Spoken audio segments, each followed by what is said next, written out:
Leviathan, Hall Monitor of the Multiverse, scanning the void for signs of distress, has detected a cause for grave concern. Glarvik! Yes, Leviathan? Please analyze the torsion in the Gak sector and get me in touch with Nimgon. Certainly. Well, hello, Lev. Glarvik? Hello, Nimgon. An emergency situation has arisen. Glarvik is pulling up the details now. The crystal organisms of the Gak sector are threatening genocidal retaliation. They are tormented by signals from the planet Earth which they experience directly. Here's an update from our emissary there. The transmissions from Earth were pretty harmless when it started, but recently, especially since we learned their language, these signals have become so repulsively idiotic that many start oscillating and explode. Now we've got casualties in the millions. If someone doesn't fix this real quick, we're gonna blast those morons. These beings are capable of using their crystalline planets to fire a gamma ray blast which would immolate Earth and its peoples. Oh, wow! They are preparing their attack now, but have agreed to give us one chance to rectify the situation by other means. Strange. Scans reveal Earth has advanced technology and weapons, yet their broadcasts suggest they should be slinging feces at each other. This contradiction requires further study. We believe the planet's overlords use those transmissions to manage the perceptions and behavior of the subject populations. If the owners can be notified of the danger, perhaps they shall be able to correct the problem in time. They have allowed 6 Earth months for us to stop or deodorize the transmissions before they attack.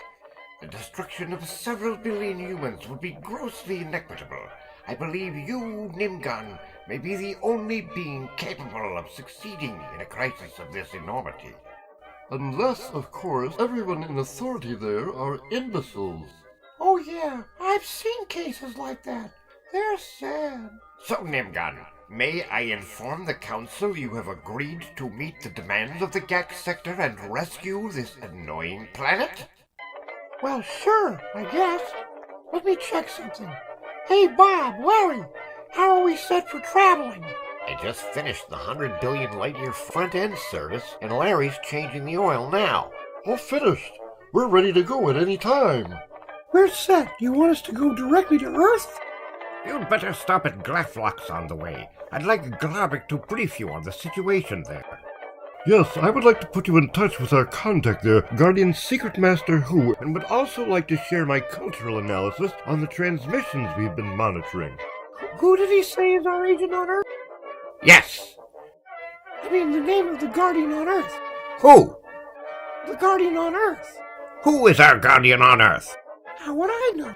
Look, what is the name of the Guardian? No. What is our Guardian on Uranus? What's my anus have to do with this? Uranus is a planet in Earth's system. Look, I'll explain it all when you get here. Great. We'll be heading out now. Come on, fellas. We've got a big assignment. I overheard. Sounds like a bad case of intersector radio flagellant interference. Oh, those are hard to resolve, given Alliance rules banning contact with uncivilized planets. But in this case, someone's planning to destroy the transmission source and billions of living beings. So we'll probably get the okay to fix it however we can. Let's get to Glaflox and hear more about it. Sounds good. Let's start the launch sequence. Yes, sir.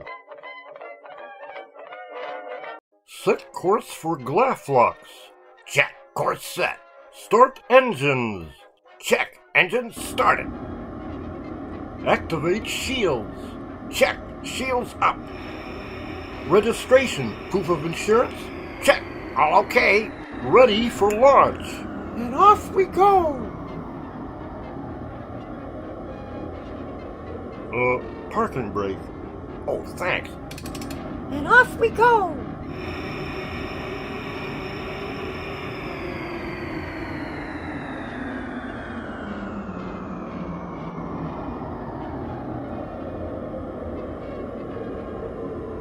Man, Flurg is so beautiful this time of year. Indeed. This is when the cremulax on the hills are scabulizing. And the clouds are all pink with fluvian spores. Perhaps you've heard that Flurg has made the top 10 in retirement destinations. You think we have time for a game? Oh, you think you're up for a battle of wits, eh? Why not? You go first. Bold opening move. How to respond? Come on! There. I've heard a few things about this Earth. They say it's a slave planet, and some say they're cannibals. Technically, it's classified a primitive helitage. Over successive Earth centuries, they've become less and less intelligent, while technologically becoming more dangerous. To themselves, that is. What's the issue? Some kind of virus? Mutation? No, deranged ruling class. A small subset variously abuse the remainder whom they consider inferior. Terrible shame. That's just appalling. What a waste. Aha! I best you again, and just in time. Behold, Galactics. Galactics, Glophilial centrex of the Omniverse, seat of the great alliance of free planets and renowned citadel of knowledge. Our friends head straight for the famed capital city and omniversal administrative center, Snarb. As our friends set down at the palace of the Prime Suggestors, little do they know what fate awaits them. Oh no! Well, those are new. Darn, my change is in my other pants. Well, don't look at me. I'll get it. I'll go call the elevator. Hey, elevator! Top floor, please. And with that, our pals ascend to their appointment with the Supreme Suggestor, Leviathan. Welcome, Nimgon, Bob, Larry. We've learned much since I last spoke with you. I've been reviewing the transmissions and studying their culture. This could be useful information. Great, let's see what you have. They are preoccupied with murdering each other whenever any pairwise distinction can be drawn within a given population. This could be based on certain religious beliefs I'll be discussing later. And we've noticed that they continuously broadcast very basic instructional material for accomplishing reproduction. Yet find it inordinately difficult somehow. In recent times, this activity has become potentially unhealthful, which may explain their apparent preference for watching others attempt it. They seem obsessed with these zombies, which are purported to eat human brains. I suspect this is incorrect given the caloric expenditure compared to, say, a diet of pistachio nuts. I believe these zombies likely refer to some persecuted intellectual elite. Similarly, these vampires and werewolves do not seem to be actual organisms, but oddly large percentages of their youth aspire to be one or the other. We surmise these archetypes may be symbolic of professional careers in the legal or financial fields. These are what they call celebrities. They appear to be elite courtesans who are often highly valued for the surface area they occupy when seated. Although they seem far less intelligent than the zombies, their opinions carry enormous weight in their society. Strangely, a full 20% of their transmissions pertain to this creature, Bigfoot. They are constantly searching for and failing to find evidence of its existence. We therefore suspect it may be an important deity within their system of religious beliefs and could explain some of their violent tendencies. Well, no wonder people are hating that stuff. Who's running things down on that goofy planet? We have kept an outpost on Earth for some time. Our emissaries there can provide those details. The situation here is most unfortunate. Although we periodically extend offers of wise guidance, thus far the planet's owners have resisted all efforts to civilize them, beyond the bare minimum required in support of production and trade. Owners? One of those planets? No wonder they're so backwards. When you arrive, you will need to contact this individual, Ambrose Whiffy Pithelthwaite III. He is majority shareholder and current Doge of Earth. This is his lieutenant and likely successor, Count Spagnoli. He is responsible for most matters of logistics and production, and may also be a suitable contact. Once I explain the neighborhood situation to these guys, I'm sure they'll have a way to solve the problem. But these are dangerous and capricious men, Nimgon. and there is much we must advise you of once you've arrived. You would also please bring us an assortment of nuts and toasted pastries and one of those fancy home soda machines. That would be very nice. Maybe this one's not so simple. We'd better get over there right away. Anything else before we head out? Now you only have 6 months to clean up the transmissions and get the GAC sectorians to approve. We've raised the limit on your expense account, if that's of any help. Our heroes head out for the planet Earth to rendezvous with Earth's secret masters, the envoys of the Alliance posted at the dawn of man's emergence from the primal sludge. After a fast hop through space-time, the homeworld of Pifflethwaite and the secret masters comes into view. First, they locate the tallest mountain chain on the planet, the Himalayas, and head for a secluded valley hidden among the treacherous peaks, and arrive at the lair of the secret masters, immortal guardians of humankind's evolution and development. Welcome, Nimgon, to you and your friends. We get so few visitors these days. Greetings, Guardian. Impressive view you have here. I really appreciate your helping us get up to speed. Oh, I'm sorry, but we couldn't get any toaster pastries and blueberry. Oh, that's fine. I understand that you seek to improve or eliminate the signals being broadcast on the owner's authority. Yes, I'm going to speak with the owners and explain the situation to them. Threats of planetary destruction can often be persuasive. Then you need to understand the pathology which has seized their ruling caste. The owners are adherents to the Cult of Gark, in which many aspects is the opposite to the religious sentiments of the rest of the population. Oh, this is interesting. Tell me more. Since we arrived, the inhabitants were developing normally. But about 10,000 years ago, a young hunter named Gark was struck in the head by an arrow which radically altered his psyche. Not a pleasant-looking fellow.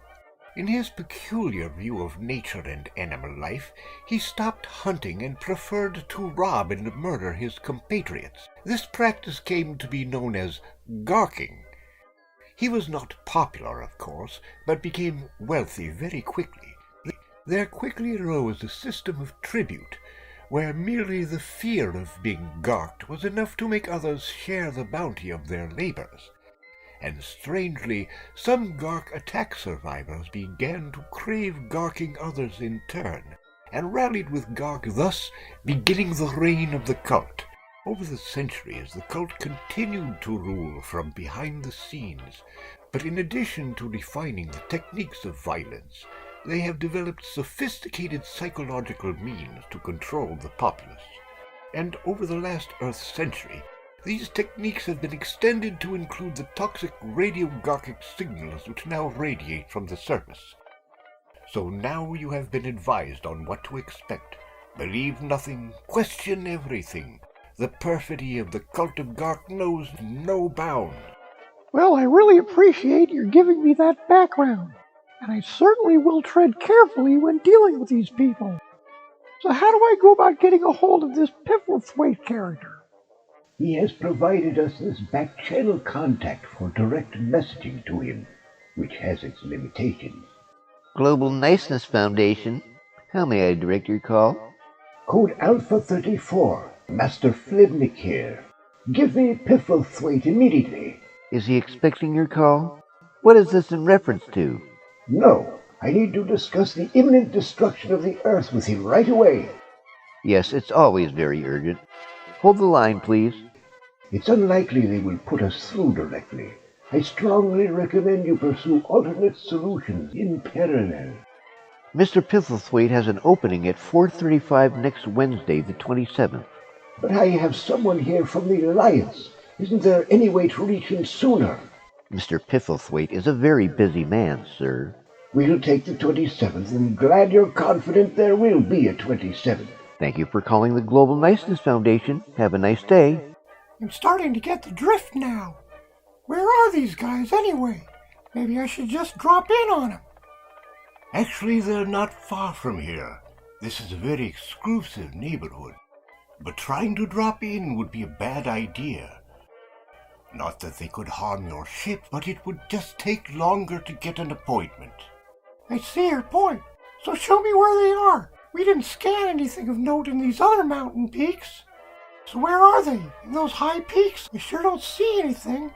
Ah, a subterranean mountain fortress, perhaps. That would be far too conventional for these types. I'll show you how to hide a city. Regard that cloud to the left. This filter provides a glimpse of what that cloud would conceal. Cumulotropolis, a hidden city floating astride nuclear engines. The exclusiveness of the majority stockholders is such that only here can they exercise their liberties unmolested by the common herd. If you were to approach directly, it would raise such an alarm that Whiffy would be whisked away, delaying any contact for weeks. Well, thanks for your help. I'll be back next Wednesday for that call, but in the meantime, I think we'd better get some other irons in the fire, just in case. That's a very good idea. Please note that our stores are well stocked with Earth's supplies, which may be useful to you. That's a good idea. What's something they think is valuable around here? I would recommend taking some gold. It is highly valued here everywhere. Great. I can only take a couple 100 tons now, but maybe I can come get some more later. So we're already getting the runaround. We'd better get to where the action is and work this problem from both ends. Hopefully some of this stuff will come in handy. As our heroes await their meeting with Earth's ultimate ruler, they head out to adventures unknown as they pursue other means to save the errant planet from destruction. Let's take a closer look at where the signals are coming from, and maybe we'll find another way to fix things. When we get there, I'm going to need your help, Bob. We're going to need someone who can poke around without drawing attention. Fine with me, boss. I'm always up for getting a good look at the locals. The city ahead seems to be where a number of the signals are originating from. Let's get hidden away and then go into town to see if spreading some of that money around might help. I'd like to get close to the financial district if possible. Look at that park down there. Maybe we can park this thing under that water. Good time to go invisible. Perfect. Right in the middle of town. Let's check if we have everything we need. Guardian Flipnick recommended this costume and accoutrements. I also got a few pounds of that gold ready for transport. Flipnick assured me this is the form they are accustomed to handling. Excellent. Go ahead and get ready. As soon as the coast is clear, I'll put you on the water's edge. I'd better make myself invisible at this point.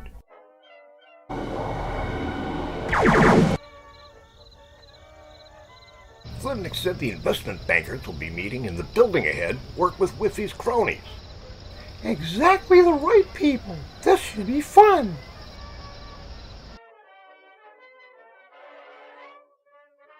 Welcome to Blatherton, Humbucket, and Smith. How may I help you? Hello, my name is Osgood W. Binky. I have no appointment, but I would like to meet with one of your senior partners, please. I'm sorry, sir, but without an appointment that would be quite impossible.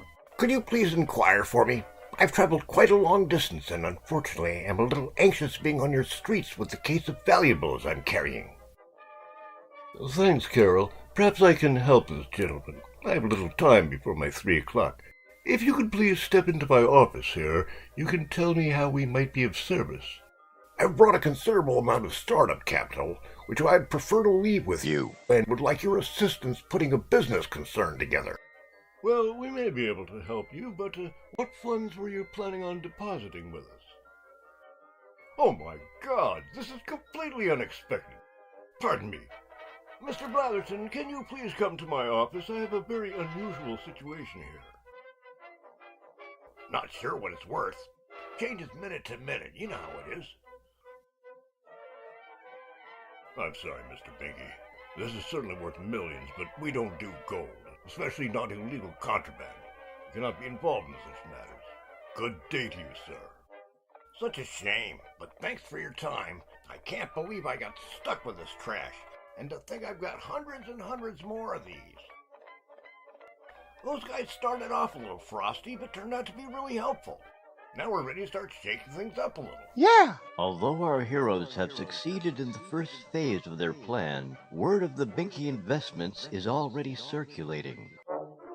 And have received Nazi gold from this Osgood Binky worth over $400 million thus far. We understand that he's interested in media acquisitions. Very interesting. Curious how such wealth was unaccounted for. What do you know of this Osgood Binky? And how did he come into possession of this gold? There are no records of any Osgood Binky, so his identity remains a mystery.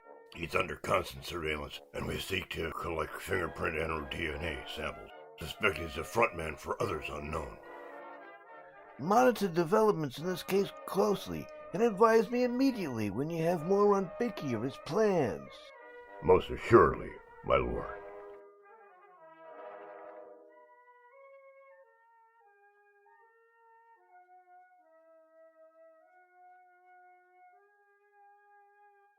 Well, Bob, I think we're pretty well set up now for our operations while we're in town. And the back of the house isn't too shabby either. Hey, let's take the helicopter for a tour of our newest property. Great idea. Howdy, Captain Rogers. I'd like to go downtown and have a surprise drop-in on one of our companies there. Spectacular! Welcome aboard!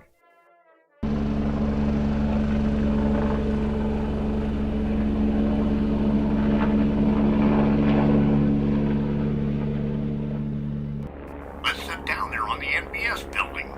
We just bought them and probably should introduce ourselves to the folks who've been running things. I'm looking forward to seeing how they make those terrible shows. Well, greetings, Mr. Binky. What a wonderful surprise. Glad to finally meet you in person. I'm Haskett Baskerville, VP of Programming, and this is Hammond Crink, VP of Operations. Pleased to meet you. How might we be of some help to you today? Sorry for the inconvenience. I just happened to be in the neighborhood. I'd like the grand tour to see how you've been running things here. I've got some big changes in mind, Basketville. Here we're taping this season's #1 comedy hit, Blagney and Starch, about divorced cops who work for different agencies, leading to hilarious professional and interpersonal snafus. Well, quiet on the set. Speed. And action! I'm taking this perp for the BFI. He's wanted as a material witness in our human trafficking investigation. Hold on, Jim. He's coming with me. Do you know how long the IFB has been looking for this scumbag? No way, Julia. Don't tangle with me over a custody issue. You didn't come out so well in family court the last time, did you? You're throwing that in my face? When was the last time you made an alimony or child support payment, you dick? Oops. I've seen enough. And that's what you think is the funny part? I'm canceling this garbage right here and now. Thanks, everybody, for all your help. But please clear out now. Show's over. Everybody's fired. Let's step into this conference room for a moment. There are a few things I should perhaps explain. I'm going to give you some new rules. This kind of junk just won't cut it anymore. From here on in, I want nothing broadcast but premium product. It's got to be hilarious, or informative, or incisive, or it doesn't belong on this network. But what about the revenues? Don't you want to run this by our advertisers? Why? Do they like watching this garbage? If anyone can't get with the program, they're fired. Well, of course you can't fire the advertisers. You bet I can. I can fire every last one of them. I might go broke, but at least there'll be something to watch on TV. Hey, Mom, what's with Channel 14? There's nothing fun on there anymore. Oh, that got bought by that Binky crackpot. He thinks TV should be making people smarter. Instead of programming for the dullest viewers, the Binky Media Group will deliver innovative content serving humanity's highest aspirations in the arts, science, politics, and civic life. I'm afraid our friend Binky's rise to prominence may have been a little too easy. Perhaps a small lesson in playing by the rules may be in order. Oh dear, today's not a good day for visitors. We have our conference call later today with the Guardians and this Pifflethwaite character. We have a couple of hours before we have to go. Perhaps we can ask them to make this brief. Osgood Binky, or whatever your name is. I'm Agent Probosk of the IFB with a warrant for your arrest. You're being charged with money laundering, racketeering, and fraud. That's all fine, but tell him we have an important call soon. Get a good look at that sunshine, Binky. You won't be seeing much of that the next few years. I'm gonna enjoy putting a scumbag like you away for a long time. Weather is nice. Spill it, Binky. How'd you get the Nazi gold? What's your real identity? Who are you working with? And what's your game, buying up all these media companies? That's a lot of questions. Well, the gold was originally collected from asteroids, and my name is Bob4726F. I work for Nimgon of Flurg and the Alliance of Free Planets, and we're all from outer space. And my mission on buying these companies is ultimately to save your planet from destruction. Now, if you don't have more questions, I can't be late for an important call. I'm sorry, Mr. Binky, but the security aspects of your case are so grave that we may need to detain you indefinitely. Look, I've enjoyed visiting. Let's do it again. But I really need to be running. And please tell your bosses, I expect your government's full cooperation and protection for my work.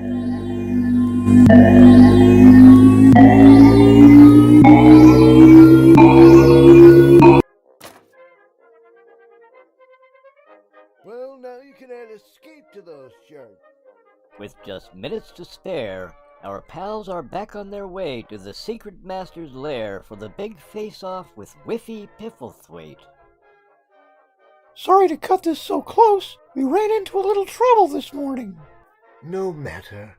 We are aware of your improvements in the signals transmitted. Sadly, the governments involved won't permit buying the entire spectrum, so making progress with the owners today could help close the gap. Global Niceness Foundation.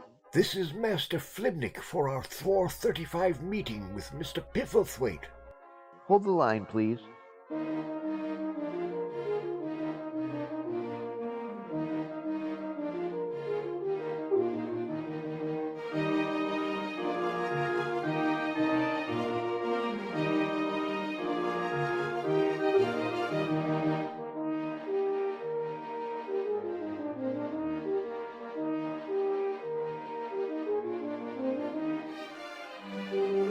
Well, hello, Guardian Flibnik.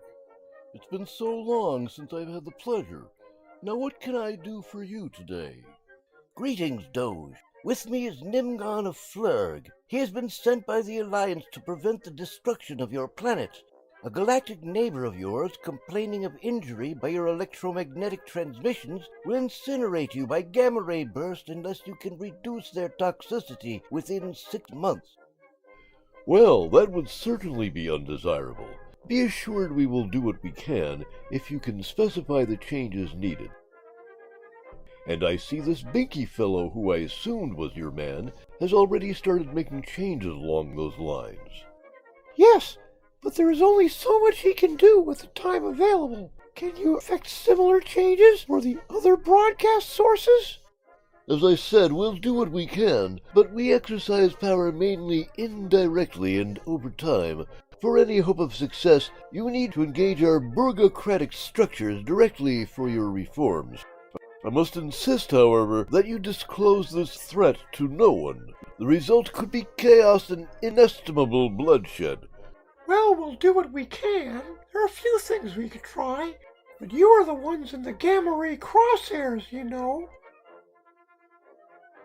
So, what are you planning to do about these demands? The situation presents both a dilemma and a potential opportunity. There is much to consider. So, you think there may be some alternative to shutting down the Garkatronic control networks? Normally, it would be out of the question. Without those capabilities, our influence with the Burgosphere would evaporate quickly, and our position would become untenable. However, if your Cosmotropolis project is proceeding as you claim, perhaps the prospect of garking the entirety of the Burgosphere is within reach, and the lesser rabble to boot. Always a fond but unattainable dream of our fathers, it is now a real option for our consideration. Then, by all means, allow me to give you the grand tour.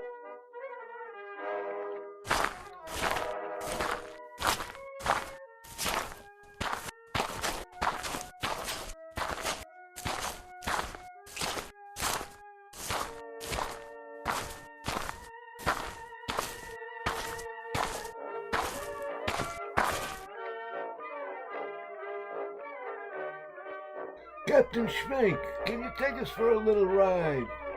Jawohl, mein Herren Obermenschen. Moments later, aboard their World War II-era classic disc, Whiffy and the Count leave the Earth's atmosphere, headed to the dark side of the moon, where their ultra-secret Cosmotropolis project is nearing completion.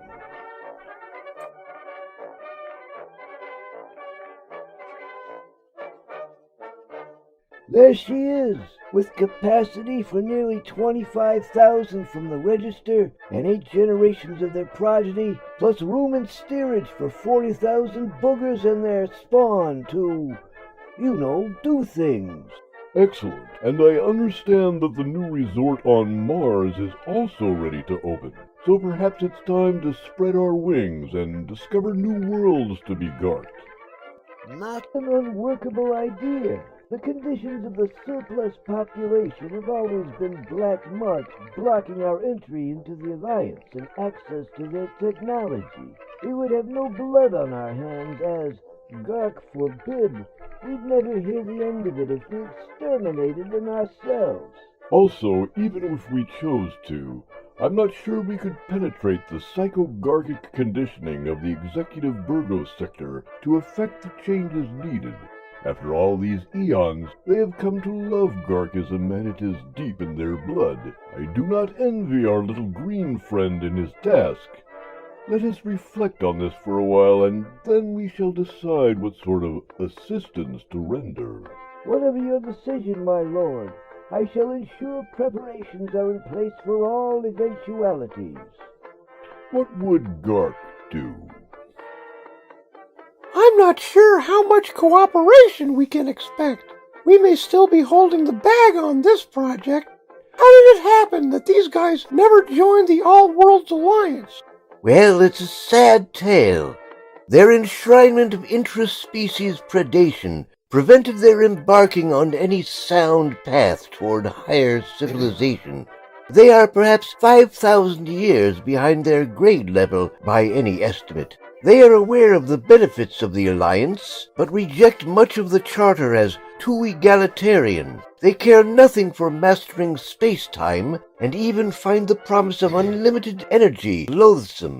They've even foregone the science of immortality, rather than abandon their traditional modus vivendi. That fits in with their Garkian death cult thing. The sad part is they make all the stupid and self-destructive decisions for everyone down here. I think we'll need Binky if the government's involved. And to keep our deal with Pifflethwaite, he's got to do it without mentioning the deadline. At the United Nations, Binky shared his vision that TV and other media could entertain and inform viewers. He warned that media has become so enmeshed with commercial, political, and security interests that it has become the engine for generating the credulous lunatics, addicts, bigots, and morons from which many of the world's policy ills arise. Obesity, substance abuse, rising mental illness, and caustic instability. He challenged that if radical steps may be needed to make sitcoms capable of inducing laughter, it is a price which must be paid. In international news, at the United Nations today, eccentric billionaire Osgood Binky made his case for the global totalitarian censorship of media and the destruction of press freedoms. Wait a minute, I didn't say anything like that. What are they doing? At a rally for Binky Media the following day, Binky repeated his calls for expanding his network's new television principles to stop needlessly agitating viewers, to promote enjoyable entertainment, and to encourage journalism over creative stenography. And the upstart Binky Media is in the news again. CEO Osgood Binky continued his I Hate America tour in Cincinnati today, inciting angry crowds by vilifying the American Constitution, motherhood, and apple pie. Amazing. It really doesn't matter what I say, does it? Maybe I need a more polished approach. I guess my idea is that you can't base a decent society or economy on inducing weird phobias and obsessions in people, like making them worry if their armpits are dry or if their faces move when they speak. The advertising policy at Binky is to have only 4 15-second commercials every hour. Just enough time to say something good about the product. We just skip all the sappy acting, the annoying jingles, and the abuse of our favorite rock tune. But our clients' sales happen to be climbing, by the way. So actually good for sales. Who would have known? And what about that Binky character? What a nut job. I don't know what his problem with commercials was. I think some of them are kind of creative. Looks like we're getting the treatment, Bob. Oh.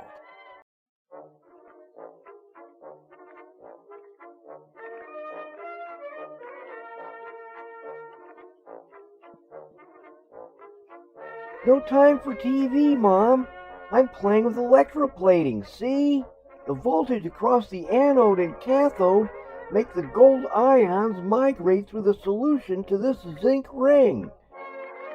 As far as we can tell, the situation should be resolved on schedule.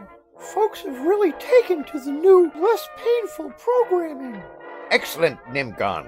The plaintiffs are reporting the signals are already less annoying. I understand these entertainments of Binky's are making the plebs ask questions not heard for quite some time. Are you sure letting him continue won't destabilize the existing order?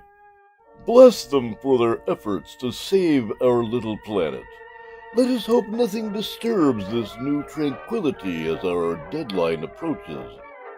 Yet still I wonder whether our true destiny lies somewhere beyond this used and tired orb.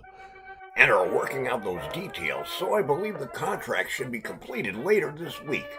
On the bright side, I'm pleased to announce that we've reached an agreement with all the majors to manage their programming for the next season. And, excuse me, Mr. Binky, but I think you'll want to hear this. We interrupt this program for the following breaking news story. Breaking this minute.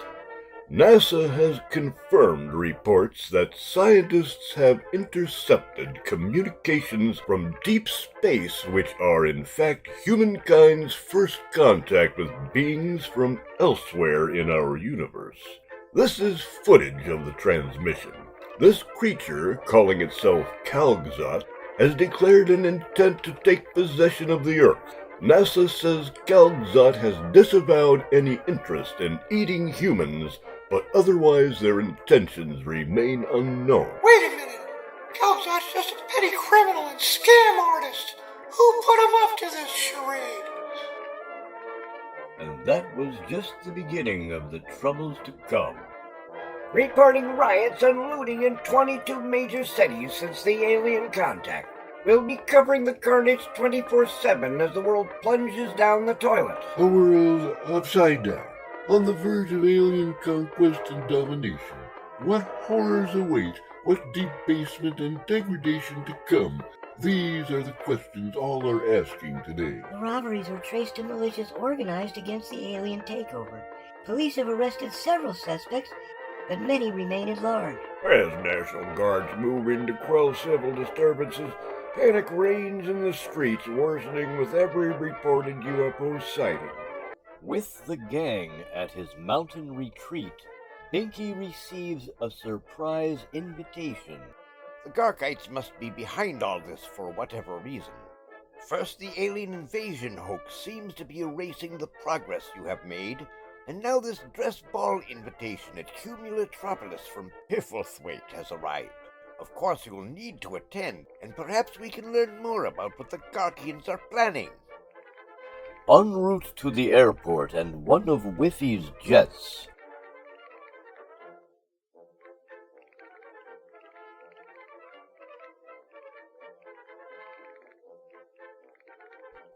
Pretty fancy soiree. Only actual Garkians and the cream of society even know Cumulotropolis exists. I have a feeling I'll be able to find out what's afoot once we get up there.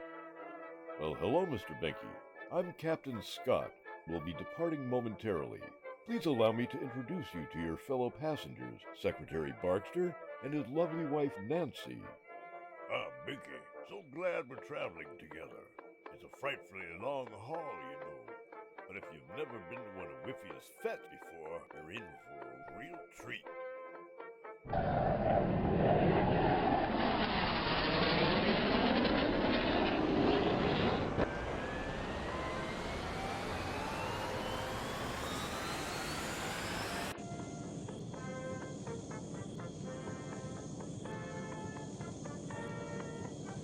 So I figure you can work the party crowd, Bob, and I'll tag along with Whifflethwack. Together, perhaps we can figure out what the alien panic gambit is all about.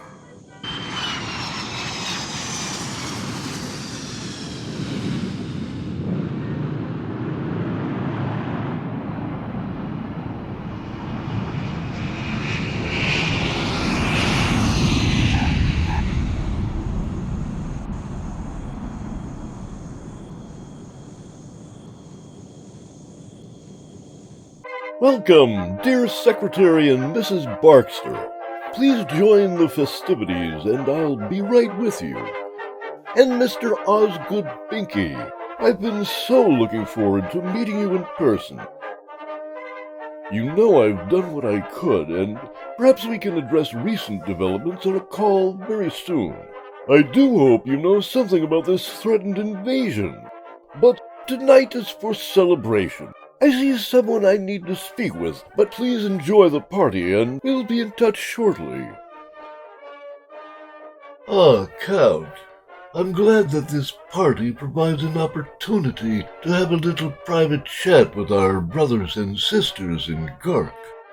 If I'm not mistaken, it appears that everyone we need is present. Yes, indeed, my liege. Let us all step inside here, where I have a presentation for you all. We have made much progress since the last briefing, and I'm eager to share the current status. Now this is going to be the good stuff.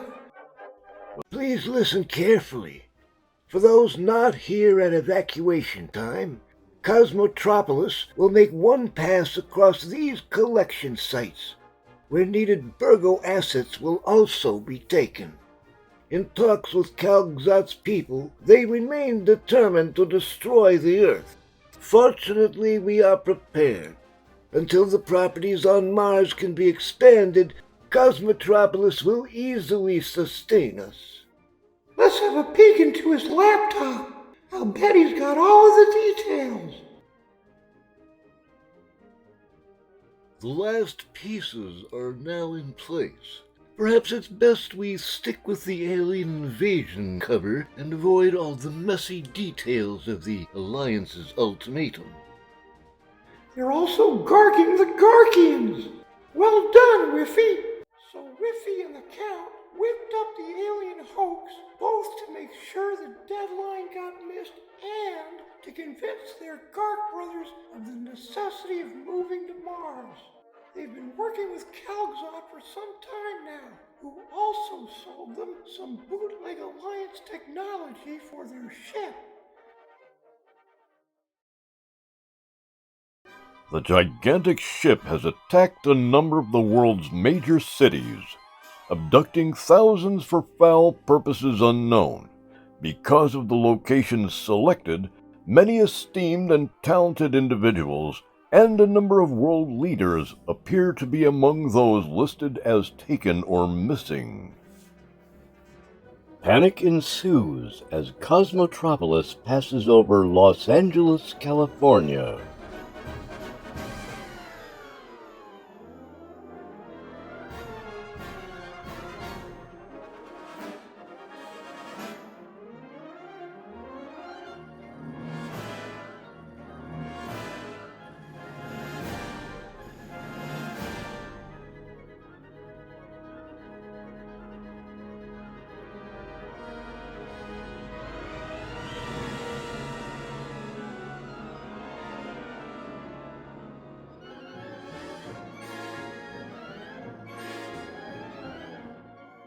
Among the hundreds secretly awaiting pickup are thousands of the unwitting human resources needed to settle Mars under their alien captors. Hey, Mom! Every channel's gone off except for the Binky channels. They're saying thousands of people are getting abducted from the big cities. They're saying a major announcement will be coming soon and that people shouldn't panic and somehow we're all safe.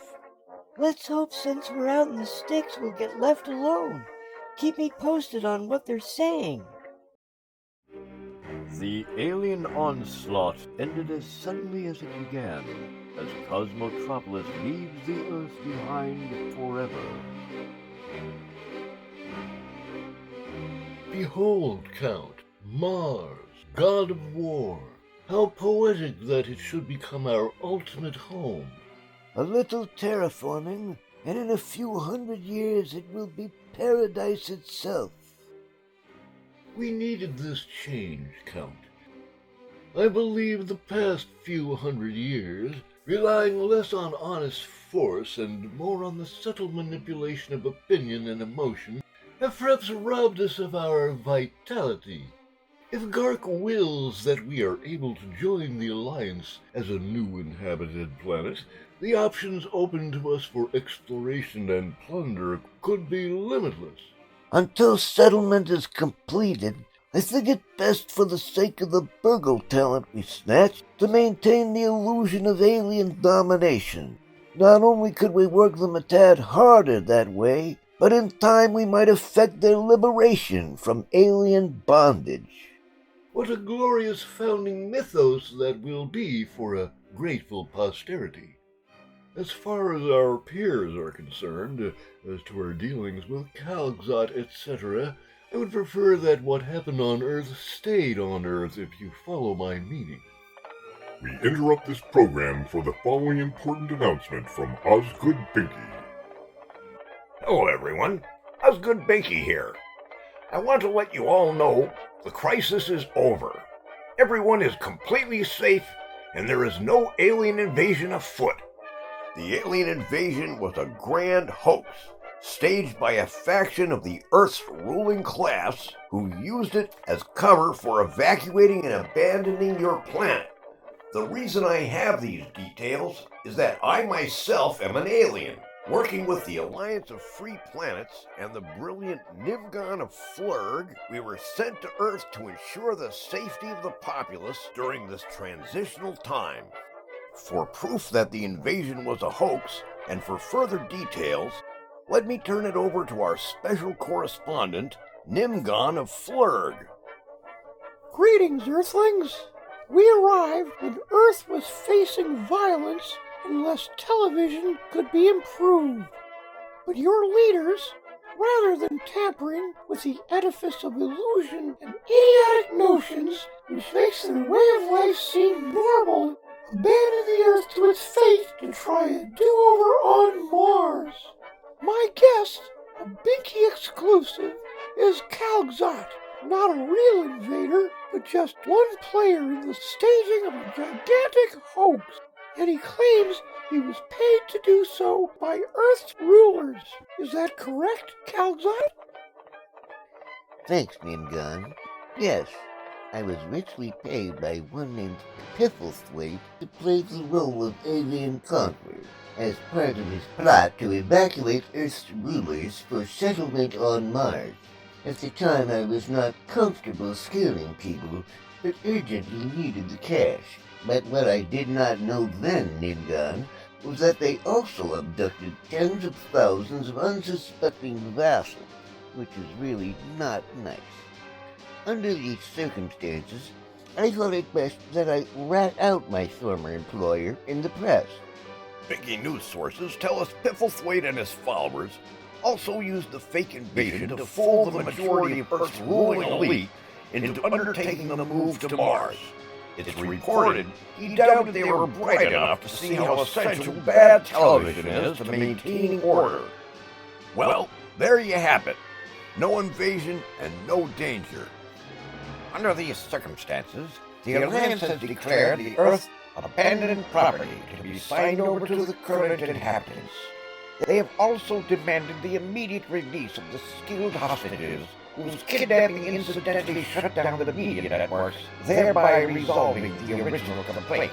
The Allies have granted these immigrants full refugee status and will provide whatever assistance may be needed until they are able to fend for themselves on barren, desolate, and monotonously red Mars. And thus the Earth and humankind were saved, and all were able to sleep peacefully, knowing they were now forever free of Garkian domination. Or were they?